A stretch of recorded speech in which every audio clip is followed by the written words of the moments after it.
Ассаламу алейкум, урматтуу көрөрмандар. Сиздер менен кайрадан Көк Бөрү каналы. Бул чыгарылышта 2024 жылдын жыйынтыгы тууралуу сөз кылабыз. 7 декабрь күнү Көк Бөрү Федерациясы жыл жыйынтыгын чыгарды. Алдыда кимдер кандай сыйлыктарды алды айтып беребиз. Жеңүүчүлөрдү Көк Бөрү Федерациясынын башкармалыгы чечкенин айталы. Көрөрмандардын добушу болгон жок. Эң биринчи жана маанилүү номинация жылдын мыкты улакчысы. Бул ирет Кушчубай Идис уулу жылдын мыктысы болду. Кушчубай быйыл чындап өтө жакшы ойноду. Ал быйыл Норус турниринде мыкты улакчы наамын алгандыгын кошумчалай кетели. Кубаныч Султан уулу болсо мыкты жекеме-жекечи болуп табылды. Былтыр дагы Кубаныч ушул сыйлыкты алган. Өзү Афганистанда Көк Бөрү ойноп жаткандыктан сыйлыкты Фархат Бешекеев алды. Мыкты машыктыруучуга негизги эки талапкер бар эле. Сейитбек Анарбек уулуна мыкты агай наамы берилди. Ал намыс жана Ак Илбирс командасынын чемпион кылып, жаш таланттарды ачты. Эң сыйкырдуу майрам жакындап калды. Жыл сайын биз сизди кубантып, сонун беректерди берүүгө аракет кылабыз. Ошондойду каалайсызбы? Оңой эле. Каалаган осторго барасыз, Infinix смартфонду тандайсыз, жана өзүңүздүн жаңы телевизоруңузду алып кетесиз. Белек алуу үчүн Осторго. Алимит Жокор Розбаев мыкты машыктыруучу болду. Ал Талас районунун Талас командасынын, Ынтымак клубунун жана Кыргыз Республикасынын курама командасынын жеңиштерине салым кошту. Мыкты жаш оюнчу Байтегин Омурбеков болду.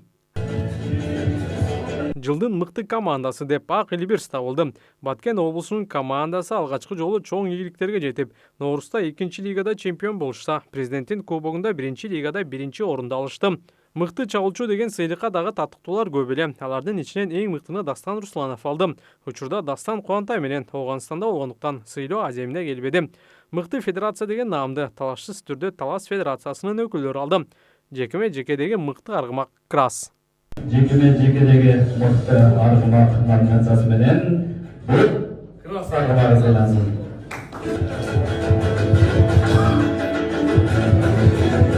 Мыкты саяпкер өлкөбүздө өткөн бир нече турнирлерде өзүнүн мыктылыгын көрсөтүп, 5-дүйнөлүк көчмөндөр оюнунда Көк Бөрү курама командасына мыкты саяпкерлик кылган жана ошондой эле республикалык деңгээлдеги Ак Илбирс ошондой эле намыс командаларынын аттарына мыкты саяпкерлик кылган мыкты саяпкер наамы менен Алтынбек Казымов.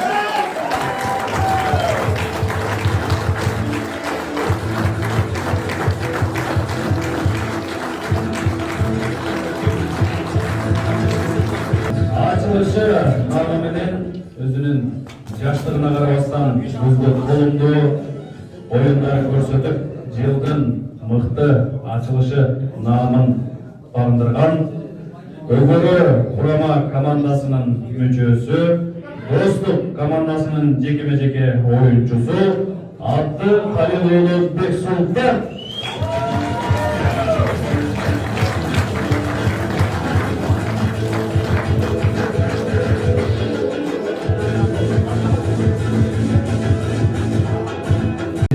Машыгуу учурунда мыкты кол салым жаратып, аркасы менен салым жасаган бул мыкты салымдын ээси Бактыбек уулу Кутман университети.